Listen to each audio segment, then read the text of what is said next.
ओम नमः शिवाय। जय श्री महाकाल। देखिए, शनिवार का विशेष दिन आ गया है और ये दिन समर्पित होता है शनि देव को और हनुमान जी को। तो विशेषकर आज के इस उपाय में आपको इस प्रकार से 3 समीप के पत्ते लेने हैं, ठीक है, और विशेष तरीके से उनको शिवलिंग के ऊपर समर्पित कर देना है। इस उपाय करने के बाद आपकी हर प्रकार की कामना पूर्ण होने लगेगी, चाहे वो कामना धन प्राप्ति को लेकर हो, व्यापार में नौकरी में उन्नति को लेकर, तरक्की को लेकर हो, घर में सुख शांति को लेकर हो, या इच्छा पूर्ति को लेकर हो। तो भगवान भोलेनाथ और माता पार्वती जी की असीम कृपा पर होगी। तो ये उपाय कैसे करना है वो बताएंगे। उसके पहले इस वीडियो को लाइक कर दें, चैनल पर नए हो सब्सक्राइब कर दें, और कम से कम 3 लोगों के साथ इस वीडियो को व्हाट्सएप पर जरूर शेयर करें। उन लोगों की मदद करें, भगवान भोलेनाथ आपकी मदद करेंगे। तो जानते हैं पहला उपाय। विशेषकर ये उपाय क्यों करना है। इस उपाय करने के बाद आपकी हर प्रकार की जो कामना है वो पूर्ण होगी, चाहे वो धन को लेकर हो, व्यापार को लेकर हो, नौकरी को लेकर हो, या घर में सुख शांति को लेकर हो। तो इस उपाय में सबसे पहले जो सामग्री आपको लेनी है वो है शहद। इस प्रकार से मात्र 1 चम्मच शहद ले लीजिएगा। इसके बाद आपको लेना है इस प्रकार से समी पत्र। देखिए कितने समी पत्र की जरूरत है। तो गुरुजी ने कहा है कि आपको इस वाले उपाय के लिए 3 समी पत्र लेने हैं, और तीनों समी पत्र इस प्रकार से पूरे होने चाहिए। इसी के साथ आपको सामग्री लेनी है वो है तांबे का लोटा। तो इस प्रकार से आपको तांबे का लोटा लेकर उसमें आपको अपने घर से, अपने किचन से जो मटका होता है ना मिट्टी का, तो वहां से आपको जल भर लेना है। यहाँ से जल भरकर समर्पित करोगे तो घर के तीनों दोष समाप्त होंगे।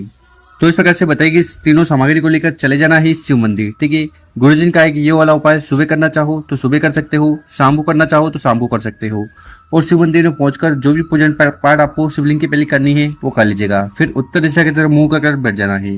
देखिए, शिवलिंग के ऊपर शहद का उपाय करने से जीवन के साथ दुर्भाग्य दूर होंगे, घर में सुख शांति समृद्धि आएगी, और समी पत्र का उपाय करने से आपकी कामना पूर्ण होगी। और गुरुजी कहते हैं कि समी पत्र भगवान भोलेनाथ को बहुत ज्यादा प्रिय है, और जो एक समी पत्र है वो 14 करोड़ स्वर्ण मुद्रा के बराबर है। तो इसकी बहुत ही ज्यादा वैल्यू अहमियत है। तो इस उपाय में आपको करना क्या है कि आपके पास है 3 समी पत्र, ठीक है। तो उसमें से आपको पहला वाला समी पत्र उठाना है, और वो जो जल का लोटा है, जल का पात्र है, उसके अंदर डाल देना है। समी पत्र वाला जल तैयार कर लिया। उसके बाद उस जल के लोटे को उठाना है, धीरे धीरे कर पूरा जल शिवलिंग के ऊपर उड़ेल देना है। शिव पुराण का जो मूल मंत्र है उसका स्मरण करते हुए जल समर्पित करने के बाद वो जो समी पत्र है उसको आपको शिवलिंग के ऊपर चढ़ा देना है। उसके बाद दूसरा जो समी पत्र है उसको उठाना है, उसको समर्पित करना है या जलाधारी पर, ठीक। और यहाँ समर्पित करते समय आपकी जो भी समस्या है, बाधाएं, परेशानी है वो समाप्त हो जाए, उसके लिए प्रार्थना कर लेना है, ठीक। इसी प्रकार से आपके पास जो तीसरा समी पत्र है ना, उस पर आपको अच्छी तरह से शहद लगा देना है, या यूं कहें कि इस समी पत्र को आपको इस शहद में भिगो लेना है, ठीक। उसके बाद उस समी पत्र को उठाना है, उसको सबसे पहले स्पर्श करवाना है आपको गणेश जी के स्थान पर, और सारे विघ्न समस्या समाप्त हो जाए उसके लिए प्रार्थना कर लेना है। उसके बाद उस समी पत्र को आपको स्पर्श करवाना है माता के हस्तकमल पर, ये जो कटी वाला भाग है ना यहाँ पर। उसके बाद उस समी पत्र को उठाना है और शिवलिंग के ऊपर समर्पित कर देना। ओम नमः शिवाय श्री शिवानस्तिभ्यम इस मंत्र का जाप करते हुए। तो इस प्रकार से आपको 3 समी पत्र लेने हैं और विशेष तरीके से उनको समर्पित कर देना है। उसके बाद आपको शिवलिंग के बाद बैठकर अपना नाम और गोत्र का उच्चारण करते हुए भगवान भोलेनाथ, माता पार्वती जी से प्रार्थना करना है कि आपके जीवन में सुख शांति समृद्धि आए, आपकी जो भी अटकी हुई कामना है वो पूर्ण हो जाए।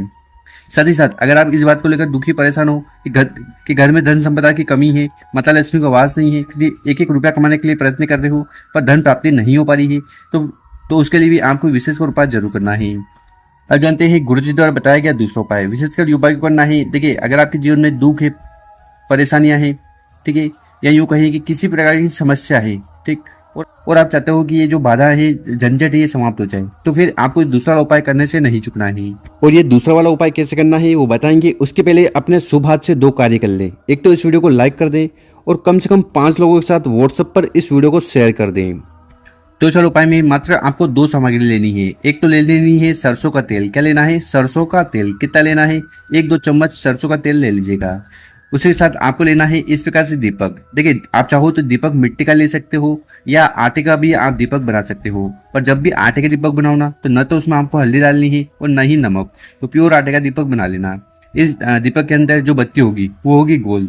तो गोल बत्ती का दीपक आपको इस प्रकार से तैयार कर लेना है। और फिर मात्र दीपक को लेकर आपको चले जाना है पीपल के पेड़ के नीचे। कब जाना है? विशेषकर इस उपाय को प्रदोष काल, शाम के समय करना है, ठीक। और यहाँ पर एक नियम है, अगर आप सुबह पीपल के पेड़ के नीचे जाकर उपाय करते हो ना, उसके बाद आप परिक्रमा कर सकते हो पीपल के पेड़ की, ठीक है। और अगर आप शाम को पीपल के पेड़ के नीचे जा रहे हो तो आपको पीपल के पेड़ की परिक्रमा नहीं करनी चाहिए। इस चीज का आपको ध्यान रखना है।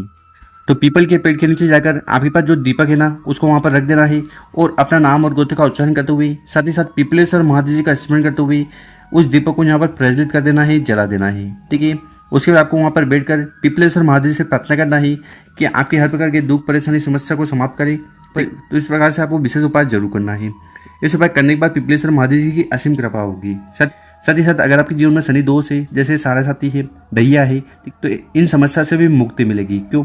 देखिए, शनिदेव जी के गुरु कौन है? शनिदेव जी के गुरु है महादेव। तो अगर आप गुरु को प्रसन्न करोगे तो उनका जो शिष्य है, उनका जो चेला है, वो खुद में खुद प्रसन्न हो जाएगा। तो इस प्रकार से आपको दूसरा वाला विशेष उपाय जरूर करना है। अब जानते हैं गुरु जी द्वारा बताया गया तीसरा उपाय। विशेषकर ये उपाय आपकी हर प्रकार की कामना तो पूर्ण करेगा ही करेगा, साथ ही साथ किसी प्रकार के दुख परेशानी समस्या है ना, उन्हें भी समाप्त करेगा। तो इस वाले उपाय के लिए जो सबसे पहले सामग्री आपको चाहिए वो है चावल। कितने चावल की जरूरत है? तो आप 3 दाने, 5 दाने, 7 दाने, इस प्रकार से विषम संख्या में चावल के दाने ले लेने हैं। इसी के साथ आपको लेना है दूध। देखिए, दूध जब भी लो तो आपको गाय का कच्चा दूध लेना है। कौन सा दूध? गाय का कच्चा दूध। ठीक, इसी के साथ आपको इस प्रकार से एक फूल ले लेना है। देखिए, कौन सा फूल? अगर आपको लाल फूल मिल जाए तो सर्वोत्तम होगा। इस प्रकार से मात्र एक फूल ले लीजिएगा। साथ ही साथ आपको लेना है इस प्रकार से एक प्यारा सा तांबे का लोटा, और उस तांबे के लोटे में आपको अपने घर से, अपने किचन से शुद्ध जल भर लेना है। इसी के साथ आपको इस प्रकार से एक स्टील का लोटा भी लेना है, और स्टील के लोटे में भी आपको जल डाल लेना है। और आखिरी में आपको इस प्रकार से एक दीपक लेना है। दीपक में आपको डालना है गोल बत्ती। ठीक है, और जलाने के लिए अगर आपको गाय का शुद्ध घी मिल जाए तो सर्वोत्तम होगा। अब क्या करना है? जो तांबे का लोटा आपने लिया था, जिसमें आपने जल भरा था, ठीक है, उस तांबे के लोटे में आपने जितने भी चावल के दाने लिए थे ना, वो डाल देना है। साथ ही साथ जो एक लाल फूल है उसको भी समर्पित कर देना है। इसी प्रकार से आपके पास जो स्टील का लोटा है उसमें आपको कच्चा दूध है ना, वो डाल देना है। और आगे जो भी आपको सामग्री बताई है उनको लेकर आपको चले जाना है अपने घर के आसपास, जहां पर भी पीपल का पेड़ है वहां। ठीक है, सुबह जाना चाहो तो सुबह जा सकते हो, शाम को जाना चाहो तो शाम को भी जा सकते हो। तो पेड़ के नीचे जाकर सबसे पहले करना क्या है कि आपके पास जो एक दीपक है, ठीक है, उस दीपक को उठाना है और वहीं पीपल के पेड़ के नीचे रखकर ओम नमः शिवाय श्री शिव नमस्तुभ्यम इस मंत्र का जाप करते हुए दीपक को प्रज्वलित कर देना है, जला देना है। ठीक है, इसके बाद आपके पास जो स्टील का लोटा है जिसमें आपने दूध डाला था, उस स्टील के लोटे को उठाना है और धीरे धीरे कर वहीं पीपल के पेड़ के नीचे जल को समर्पित कर देना है, पिपलेश्वर महादेव जी का स्मरण करते हुए। ठीक है, इसी प्रकार से आपके पास जो तांबे का लोटा है जिसमें आपने चावल और फूल डाला था, उस तांबे के लोटे को उठाना है और उसको भी आपको वहीं पीपल के पेड़ के नीचे समर्पित कर देना है। ओम नमः शिवाय श्री शिव नमस्तुभ्यम इस मंत्र का जाप करते हुए। तो इस प्रकार से जितनी भी सामग्री है उनको समर्पित कर दीजिएगा। उसके बाद आपको पीपल के पेड़ के नीचे बैठ जाना है, अपना नाम और गोत्र का उच्चारण करते हुए पिपलेश्वर महादेव जी से प्रार्थना करना है कि आपके जीवन में जो भी दुख है, परेशानी है, समस्या है, उन्हें समाप्त करें और जो भी कामना हो उन्हें पूर्ण करें। ठीक है, अब वो कामना चाहे धन को लेकर हो, व्यापार को लेकर हो, नौकरी को लेकर हो, या घर में सुख शांति को लेकर हो, हर प्रकार की कामना इस बार करने के बाद पूर्ण होगी। तो कामना पूर्ति के लिए, साथ ही साथ जीवन में चल रहे सारे दुख परेशानी समस्या झंझट को समाप्त करने के लिए तो गुरुजी ने बहुत ही अचूक और विशेष उपाय बताया है, कर जरूर देखेगा।